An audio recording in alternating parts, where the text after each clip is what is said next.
Et bonjour à tous les auditeurs de vipradioonline.fr et à toutes les auditrices. Vous écoutez notre débrief sport automobile RVPB reportage VIP Pressa Brandt pour le Rallye Dakar 2022 en Arabie Saoudite et bien sûr le Dakar classique. Voici donc dans ce podcast radio le point à mi-course sur cette journée de repos à Riyad le 8 janvier 2022. Alors on va faire un résumé de tout ce qui s'est passé pour cette première semaine de course, jour par jour. Donc pour démarrer, samedi 1er janvier, c'était l'étape 1A entre Jeddah et Haïl. 614 km dont 19 de spécial de qualification et 595 km de liaison. C'était une journée test pour les véhicules. En moto, victoire d'étape pour Sanders devant Quintanilla et Branch sur Yamaha. Quad, victoire d'étape pour Andujar devant le Français Alexandre Giroux sur Yamaha et Enrico 3e. En auto, victoire d'étape pour le Qatari Nasser Al-Attiyah sur Toyota devant Carlos Sainz qui est sur une Audi hybride thermique électrique cette année. Peter Hansel également. Alors donc Carlos Sainz 2e et Baragwanatz 3e du jour. À noter une avarie majeure pour Guerlain Chichrit avec son buggy GCK Thunder, il a terminé 87e du jour avec plus de 2h30 de retard. Guerlain perd toutes ses chances de victoire finale dans le rallye dès cette première journée. Prototype léger, victoire d'étape pour Quintero. En SSV, victoire d'étape pour Marek Goxal. En camion, victoire d'étape pour Nikolaev devant Sotnikov et Karginov, tous sur Kamaz. En Open, victoire d'étape pour le Français Girard Tramoni et en Dakar classique, victoire pour le Français Panagiotis sur ProTruck. Alors passons à la journée de dimanche 2 janvier, étape 1B avec une boucle autour de Haïl, 514 km dont 333 de spécial et 181 km de liaison. C'était donc des paysages montagneux.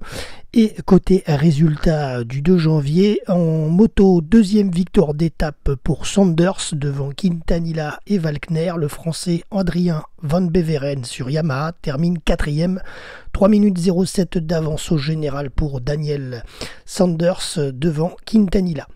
Le classement original by Motul, victoire d'étape pour Gelazinkas. En quad, victoire d'étape pour Cancius. En auto, deuxième victoire d'étape pour le triple vainqueur du rallye, Nasser Al-Attiyah, qui s'impose devant le Français Sébastien Loeb et Prokop 3e. 12 minutes d'avance déjà au général pour le Qatari, devant le Français Sébastien Loeb. Le vainqueur tricolore de l'édition 2021, Stéphane Peter Hansel, a été victime d'un accident au volant de son véhicule hybride Audi, sans gravité je vous rassure. Son train arrière s'est arraché au kilomètre 120 et sa voiture hybride thermique électrique a dû être immobilisée pendant plusieurs heures. Les chances de victoire finale de Stéphane Peter Hansel s'envolent donc sur cette édition 2022. En prototype léger, victoire d'étape pour Quintero devant Lopez Contardo. En SSV, victoire d'étape pour Donzala. En camion, victoire pour Sotnikov devant Nikolaev et Loprice, même position au général. Et on termine avec Open. En Open, deuxième victoire d'étape pour le Français Girard Tramoni. Alors parlons de l'étape 2 du lundi 3 janvier entre Haïl et Al-Attiyah. 568 km dont 338 de spécial et 230 km de liaison. Les premiers cordons de dune ont fait leur apparition, mais pas d'étape marathon lundi comme initialement prévu en raison de la météo et des fortes pluies qui ont inondé le bivouac à Al-Attiyah ces derniers jours. Alors concernant les catégories, les résultats de ce lundi, victoire d'étape pour l'Espagnol en moto de John Barreda-Bort devant Sunderland et Benavides, Sam Sunderland premier au général devant le Français Adrien Van Beveren sur Yamaha et l'ex-rookie Daniel Sanders. Original by Motul, cette catégorie, victoire d'étape pour Gelazinkas. En quad, victoire d'étape pour Andujar devant le Français Alexandre Giroux sur Yamaha et Copetti. Cancius est leader au général devant Copetti et Giroux. En auto, victoire d'étape sur le Dakar pour le Français Sébastien Loeb qui s'impose donc ce lundi pour la première fois dans cette 44e édition avec son ProDrive. C'est une première pour ProDrive qu'il remporte une spéciale du Dakar. Sébastien Loeb devance Alataya sur Toyota et Sainz qui a perdu de longues heures hier sur sa Audi hybride en jardinant longtemps dans le désert, plus de 2 heures de retard je crois. En tout cas, il était là, Sainz aujourd'hui.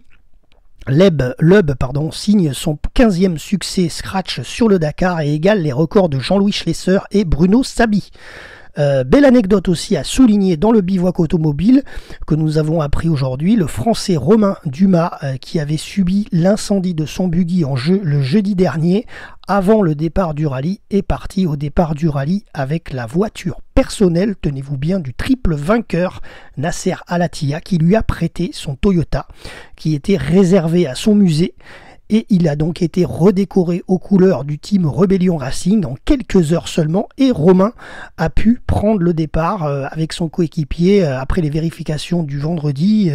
Il a pu prendre le départ du Dakar le 1er janvier, samedi dernier. Voilà, Nasser Al-Attiyah est premier du général ce lundi 3 janvier devant Loeb et Alvarez.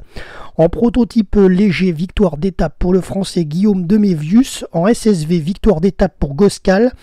En camion, victoire d'étape pour Karginov sur Kamaz. Et en Open, victoire d'étape pour le Français Girard Tramoni. Alors passons à la journée de mardi 4 janvier, étape 3 avec une boucle autour de Al Khaizuma, car hier le bivouac de Al Artaya a été finalement écarté, contrairement à ce que je vous avais dit tout à l'heure, et en raison de quoi? En raison de l'annulation de l'étape marathon. Ce fut donc hier, lundi, une étape classique, mais plus longue, avec 791 km parcourus et une arrivée donc à Al Khaizuma. Cette boucle du jour donc à Al Khaizuma a été raccourcie d'une centaine de kilomètres avec pour démarrer une liaison de 214 km suivie de 255 km en spécial et 166 km de liaison pour rentrer au bivouac.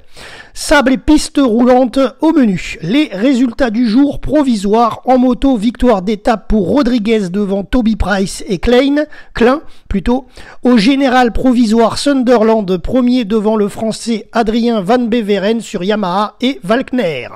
Le classement original by Motul, la catégorie originale by Motul, victoire d'étape pour Gelazninkas. En quad, victoire d'étape pour Copetti devant le français Alexandre Giroud, Yamaha, sur quad Yamaha, également deuxième du général provisoire, et en Dudjar. En auto, première victoire d'étape du rallye pour l'Espagnol Carlos Sainz avec sa Audi hybride électrique rechargée par un moteur thermique. C'est une première sur le rallye. Après un briefing un peu salé hier soir chez Audi, par la direction en raison de la suprématie de la concurrence, le Matador a brillé aujourd'hui devant Lategan sur Toyota et Peter Hansel sur Audi qui complète quand même le podium du jour. Au général provisoire, Alataya premier devant Loeb et Alvarez. En prototype léger, victoire d'étape pour Quintero. En SSV, victoire d'étape pour Goxal. En camion, victoire d'étape pour Sotnikov devant Karginov et Van Kasteren. En Open, victoire d'étape pour le français Girard Tramoni. Et j'ai ce soir les résultats du Dakar Classique, victoire d'étape pour l'Espagnol Revuelta sur Toyota Land Cruiser devant un équipage féminin Lerner sur Porsche 911 SC et le français Monio sur Land Cruiser HDJ 80. Au général provisoire, le tricolore Gate sur Mitsubishi Pajero Evolution est premier devant Revuelta et Monio. Alors passons maintenant au résumé de la journée de mercredi 5 janvier, étape 4, entre Al Khaizuma et Riyad. 707 km, dont 465 en spécial et 242 km en liaison. Cap au sud avec du sable, des dunes et des pistes roulantes. Et Riyad, ça sera le point d'ancrage jusqu'à samedi, la journée de repos, où on vous refera un point. C'est d'ailleurs là où on vous a fait ce point audio aujourd'hui. Alors donc, que s'est-il passé le 5 janvier? Deuxième victoire d'étape pour l'Espagnol John Barreda Bort devant Quintanilla et Gonçalves. Joan Barreda Bort est 8e au général provisoire derrière Sunderland, premier, et Walkner deuxième. Le Français Adrien Van Beveren 11e seulement ce 5 janvier aujourd'hui au guidon de sa Yamaha, rétrograde donc à la 3e place du général provisoire. La catégorie originale by Motul, victoire d'étape pour Gelazninkas. En quad, victoire d'étape pour Maximov devant Andujar et le français Alexandre Giroud. Sur son quad Yamaha, il est deuxième du général provisoire. En auto, victoire d'étape pour le Qatari Al Attiyah devant le français Sébastien Loeb sur ProDrive et Carlos Sainz sur Saudi. Il est là, 3e.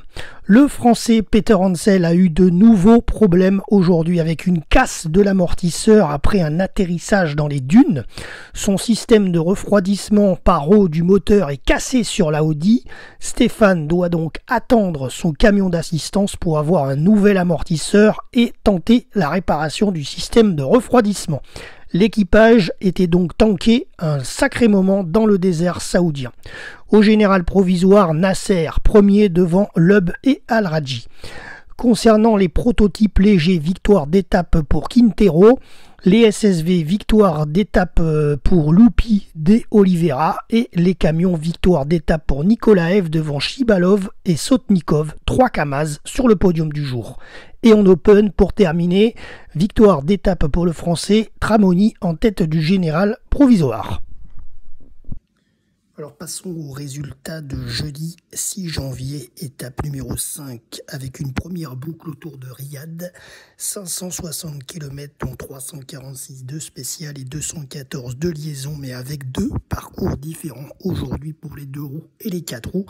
Et d'ailleurs, l'étape du jour a été neutralisée sur une portion en raison de tests de l'armée. Alors au programme, il y avait de la terre et des cailloux ainsi que des dunes. En moto, victoire d'étape, et c'est une première pour un ancien pilote de MotoGP. Petrucci signe le scratch devant Ross Branch sur Yamaha et Ignacio Cornejo Florimo. Sunderland, premier au général provisoire devant Walkner et le français Adrien Van Beveren sur sa Yamaha. La catégorie original by Motul, victoire d'étape pour Gelazninkas. En quad, victoire pour le français Alain Giroud. En auto, victoire d'étape pour Lategan devant le tricolore Sébastien Loeb et Alvarez. Au général provisoire à Attiyah, premier devant Loeb et Alvarez. Nouvelle mésaventure pour l'ancien patron du Dakar, le tricolore Stéphane Peter Hansel sur la piste aperçoit Carlos Sainz en panne. Mieux placé que lui dans le classement général, il a donc dû lui donner son amortisseur au Matador, l'Espagnol. Et moralité, une après-midi encore dans le désert à flâner pour Stéphane Peter Hansel, en attendant son camion d'assistance pour repartir ensuite vers le bivouac. La solidarité prime chez Audi. En prototype léger, victoire d'étape pour Quintero. En SSV, victoire d'étape pour Lupi de Oliveira. En camion, victoire d'étape pour Karginov devant Sotnikov et Shibalov. Les jours se ressemblent avec la suprématie russe. 3 Kamaz encore sur le podium du jour. En Open, nouvelle victoire d'étape pour le français Tramoni. Et ce soir, j'ai les résultats du Dakar classique de la journée. Victoire d'étape pour Pina Garnacha sur Toyota Land Cruiser HDJ 80 devant Morera sur Fiat Panda 4x4 et Klimchi sur Skoda LR 130. Au général provisoire, Fuster Piaggio premier sur Mercedes G320 devant les Français Monio sur Land Cruiser HDJ 80 et l'autre tricolore Evrard sur Mercedes ML. Alors que s'est-il passé sur la journée d'hier, vendredi 7 janvier, étape numéro 6, avec une deuxième boucle autour de Riyad. Alors pour l'instant, déjà 2 infos à vous donner qui sont tombées hier matin, hier après-midi, avant les résultats de la course. Suite à l'explosion qui a touché un véhicule il y a quelques jours, le ministère des Affaires étrangères, Jean-Yves Le Drian, a déclaré donc ce vendredi matin à BFM TV et RMC, je cite entre guillemets, il y a peut-être un attentat terroriste contre le Dakar en Arabie Saoudite. La question d'un arrêt de l'épreuve se pose selon le ministre. Affaire à suivre. Ensuite, alors je vous ai mis le lien de l'article que nous avons reçu à la rédaction de Eurosport. Je vous l'ai mis sur notre page Facebook en page d'accueil, donc vous pouvez le retrouver dans notre article sur ce Dakar 2022. Et ensuite, dans l'après-midi, suite aux propos du ministre des Affaires étrangères, Jean-Yves Le Drian, donc, le directeur du rallye, David Castera, s'est exprimé ce vendredi après-midi au micro de France Télévisions. La diffusion est prévue ce vendredi soir, c'était prévu vendredi soir à 19h45 dans l'émission sur le Dakar, que vous pouvez voir en replay d'ailleurs, actuellement, puisque nous sommes samedi. Et la question du maintien du Dakar ne se pose pas, je cite, aujourd'hui, ce vendredi. Voilà ce qu'a dit Monsieur Castera. Pour rappel, ça c'est nous à la rédaction, je vous le rappelle, le 30 décembre, une voiture d'assistance a explosé et le pilote Philippe Boutron, qui est d'ailleurs à autre titre président de l'US Orléans Foot, a été sérieusement blessé et il est actuellement soigné en France suite à son rapatriement sanitaire. On en avait parlé en tout début de rallye. On avait noté cette info-là qu'on vous avait donnée, bien entendu. Et d'ailleurs, c'est sur notre live tweet RVPB. Voilà.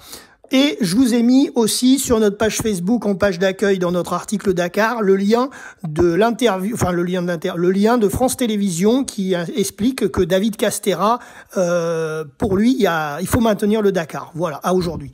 Ça, c'est concernant les déboires, entre guillemets, administratifs de ce rallye. Voilà. Ceci dit, le rallye, vendredi 7 janvier, il a eu lieu. Le parcours était composé de 618 km, dont 402 km de spécial et 216 km de liaison. Au programme orientation, croisement de pistes et dunes. Je vous donne les résultats de l'étape complets, sauf les Dakar classiques, parce qu'à l'heure où je vous parle, il n'y avait pas encore les résultats Dakar classiques le vendredi soir. Donc, victoire d'étape pour l'Australien Sanders devant Sunderland et Valkner. La catégorie originale by Motul, victoire d'étape pour Moore. Quad, victoire d'étape pour Maximov. En auto, première victoire d'étape sur ce Dakar pour l'Argentin Orlando Terranova sur le Pro Drive. Devant Ekstrom sur Audi et Al Rajhi sur Toyota. Alateria termine seulement 10e du scratch. Prototype léger, victoire d'étape pour Quintero. En SSV, victoire d'étape pour Goxal. Et en camion, victoire d'étape pour Karginov devant Sotnikov et Nikolaev. Encore 3 Kamaz sur le podium du jour. Et en Open, victoire pour le Français Tramoni. Voilà, donc comme je vous disais, à l'heure où je vous parle, il n'y avait pas le résultat du Dakar classique. Donc je vous donne, on va passer à la journée de samedi, de la journée de repos. Et je vous donne tous les classements définitifs à ce moment-là, puisque ce podcast est enregistré en finalité sur la journée de repos du 8 janvier à Riyad.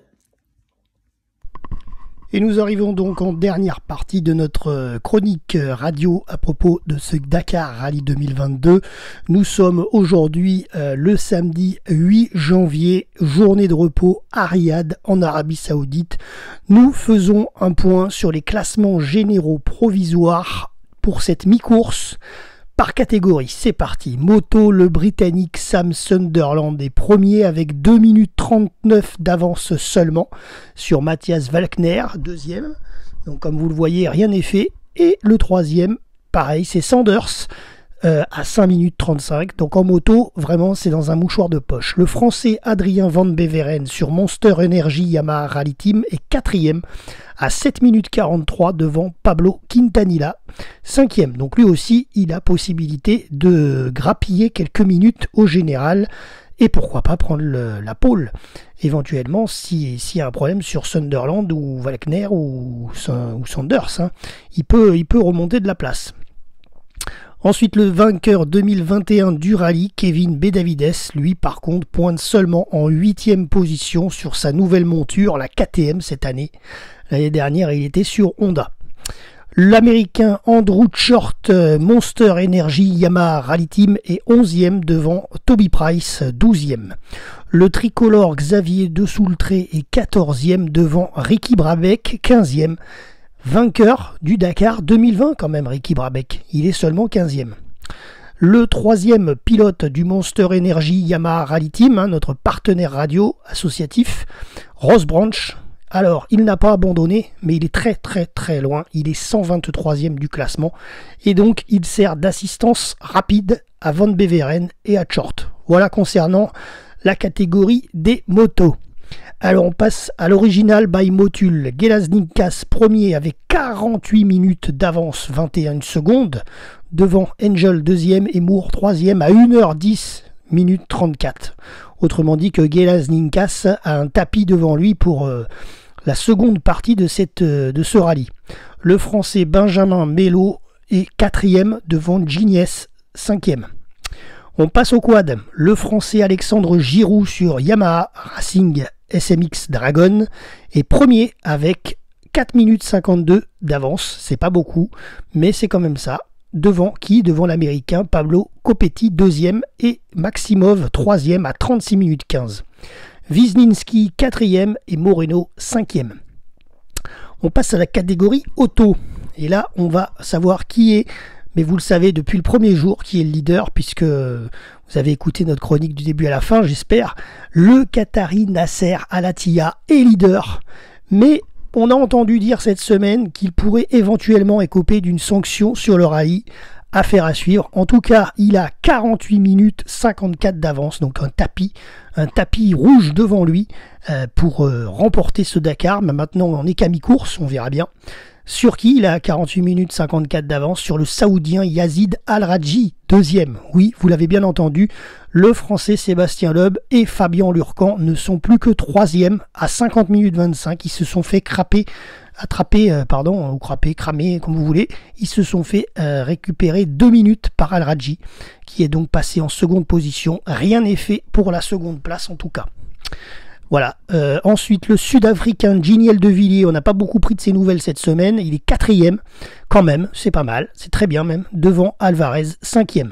Les autres pilotes à surveiller dans le classement: Christian Lavieille, 13e, Ekstrom, 14e, Tim Coronel, 17e, Cyril Després, 20e, Carlos Sainz, 25e, Esteve Pujol, 27e, Jean-Pierre Strugo, l'Yvelinois, que nous avons plusieurs fois interviewé également, 32e, Nani Roma 62e, Gerlin Chichrit 66e et Stéphane Peter Hansel, il n'est que 71e, mais vous le savez, on l'a dit dans cette chronique, il a eu de nombreux problèmes dès les premiers jours du rallye et c'est quand même l'ancien vainqueur 2021, mais au moins, eh bien pour le coup, là Stéphane il est dans les profondeurs du classement et je pense qu'il doit bien se rendre compte de ce que ça fait quand même, puis lui qui est plutôt habitué dans les 4 premières places, 5 premières places en général, voilà. Mais bon, la roue tourne, ça passe pour tout le monde.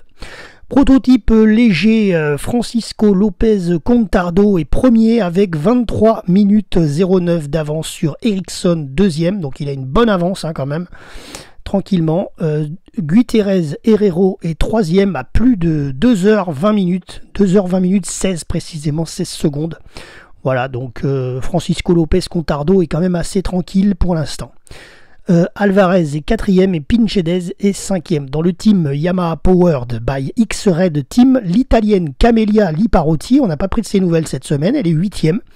L'allemande Annette Fischer, elle est 25e. Et le Qatari Al-Kuari Fahad est 41e. Voilà pour le team Yamaha. Ensuite, en SSV, Lupi de Oliveira est premier avec 6 minutes 56 d'avance sur l'américain Hadji, comme on l'appelle, Austin Jones, deuxième, Gosgal, troisième à 28 minutes 06 et Faresgel est quatrième devant Bakiuska, cinquième. Allez, on passe à la catégorie des camions. Sotnikov, premier avec, tenez-vous bien, seulement 10 minutes 29 d'avance. En camion, c'est pas grand-chose, Parce que s'il s'embourbe dans le sable, ça peut aller vite. Donc il a ce temps d'avance, une dizaine de minutes, Sotnikov sur Nikolaev, deuxième, et Chibalov, troisième, par contre lui à 38 minutes 17. Tous les trois de toute façon sont sur Kamaz. Voilà, donc Kamaz devrait remporter ce Rallye Dakar 2022. Van Kasteren est quatrième devant Alès Loprize, la relève cinquième. Allez, on passe à la suite. Hop, voilà. Alors la suite, c'est les catégories Open. Le Français Girard Tramoni mène tranquillement, mais alors là je dis chapeau, tranquillement la course. C'est lui qui a le plus d'avance. Hein. Dans tous les concurrents, c'est lui qui a le plus d'avance sur le deuxième. Tenez-vous bien, il a 7h55 minutes d'avance sur le Britannique Viclo, deuxième, et le Saoudien Altouidjri, troisième. Voilà, donc la catégorie Open, hein, on peut dire que sauf s'il y a un problème mécanique, et encore, même ça peut se réparer éventuellement, Girard Tramoni est tranquille, hein, voilà. Ensuite, on passe à la catégorie Dakar classique, hein, parce que souvent le soir, quand on débriefe un peu les différentes journées, on n'a pas le classement du Dakar classique, parce que c'est des véhicules d'avant 2000, hein, c'est les véhicules vintage, comme on dit, d'époque, et des anciens rallye raid, hein, il y a des 205, il y a des 405, il y a des Lada, il y a des Range Rover, il y a des Mercedes, ML, etc. Donc ces voitures-là sont plus longues, hein, donc forcément ils arrivent plus tard au bivouac, et de toute façon ils partent plus tard aussi du bivouac précédent. Ils partent en dernier, donc ils arrivent en dernier. Voilà, alors comment ça se passe sur cette mi-course concernant ce classement général? L'Espagnol Jesus Fuster Pliego sur Mercedes G320 est premier avec 120 points, juste devant le Français Serge Monio, qui se débrouille très bien cette année. Land Cruiser HDJ 80, deuxième avec 120 points, et il y a, tenez-vous bien, qu'un point d'écart entre Fuster Pliego et Monio le Français. Donc ça, rien n'est fait en Dakar classique du tout. Ensuite, l'autre tricolore, Arnaud Evrard, qui est sur Mercedes ML, tenez-vous bien, l'ancien véhicule d'un certain Jean-Pierre Strugo, que j'ai nommé tout à l'heure dans notre chronique, puisque Jean-Pierre Strugo est aussi sur ce Dakar 2022, mais en catégorie auto. Voilà, donc Jean-Pierre Strugo, il doit le voir peut-être sur ce bivouac, mais en tout cas, son ancien Mercedes est présent dans le Dakar aussi. C'est assez marrant. Arnaud, en tout cas, avec ce Mercedes, est troisième, hein, avec 225 points, mais par contre, il a 105 points d'écart par rapport à Fuster Pliego. Voilà, ensuite, Aurora Iglesias sur Toyota HDJ 880 est quatrième devant Gutiérrez sur Mercedes G320, cinquième. L'ancien vainqueur du Dakar Classique 2021, il est où? C'est le Français Marc Douton. Cette année, il n'est pas avec la même voiture que l'année précédente. Cette année, il a refait une Porsche 911 Safari Type G de 1985, et il pointe seulement à la 19e place. Voilà. Donc il se doute que cette année, ça ne sera pas pour lui le Dakar 2022. Et ensuite, on fait une dernière petite aparté sur ce Dakar classique. Avec qui? Avec le, je cite, restaurateur un peu connu. Voilà, entre guillemets. Comme il le dit lui-même. Et oui, c'est qui? C'est Jean-Paul Lacombe, l'un des plus grands chefs français, avec son fils Adrien Lacombe. Il participe régulièrement, d'ailleurs, chaque année quasiment, au Tour Auto historique et au Monte Carlo historique. On les croise régulièrement sur le port Albert Ier de Monaco. Peut-être qu'on les croisera début février. En tout cas, Jean-Pierre Lacombe, cette année, il est sur le Dakar classique. Avec quoi? Un Mitsubishi Pajero T1B et son 60e au général provisoire. Voilà. Allez, on continue cette chronique rapidement et on fait la suite du parcours. Alors, donc, la suite du parcours, c'est quand? C'est dès demain, dimanche 9 janvier, étape numéro 7 entre Riyad et Al-Dawadimi, région inexplorée par les pilotes dans ce rallye 2022, 701 km dont 402 en spécial et 299 km de liaison. Lundi 10 janvier, qui aura-t-il? Étape numéro 8 entre Al-Dawadimi et Wadi Ad-Dawazir, longue journée dans le sable, 830 km, tenez-vous bien, dont 395 en spécial et 435 en liaison. Mardi 11 janvier, étape 9, avec une boucle autour de Wadi Ad-Dawazir. C'est axé sur la navigation avec 491 km, dont 287 en spécial et 204 en liaison. Mercredi 12 janvier, étape 10 entre Wadi Addawazir et Bichat, croisement de piste et orientation au programme, 759 km dont 375 en spécial et 384 en liaison. Ensuite jeudi 13 janvier, ça sera l'avant-dernière journée, étape 11 avec une boucle autour de Bichat, 50% de dunes, 501 km dont 346 en spécial et 155 en liaison. Et le dernier jour, vendredi 14 janvier, ce sera l'étape finale, l'étape 12 entre Bichat et Jeddah. Sable et arrivée sur les bords de la mer Rouge, 680 km mais seulement 164 km en spécial. Donc il peut y avoir encore des choses, mais règle générale, ça se passe le jeudi. Voilà, en tout cas, il y aura 164 km de spécial le vendredi 14 janvier et 516 km de liaison. Voilà. Nous arrivons au terme de notre chronique radio en ce 8 janvier pour cette journée de repos à Riyad. Nous vous donnons rendez-vous vendredi soir prochain pour un dernier journal RVPB reportage VIP presse Adam Brand du Dakar Rally 2022 avec les résultats complets des étapes 7 à 14 comme on l'a fait là des étapes 1 à 6 et on vous donnera bien entendu le classement général final de ce Dakar. De toute façon vous retrouverez les différentes nos commentaires sur les étapes 7 à 14 dans notre article là, qui est actuellement avec ce podcast sur notre réseau Facebook. Donc vous pouvez retrouver à l'écrit les différentes journées du rallye 7 à 14 en attendant notre prochain podcast radio. Voilà, c'était Jérôme pour RVPB, vipradioonline.fr. À bientôt pour un prochain débrief.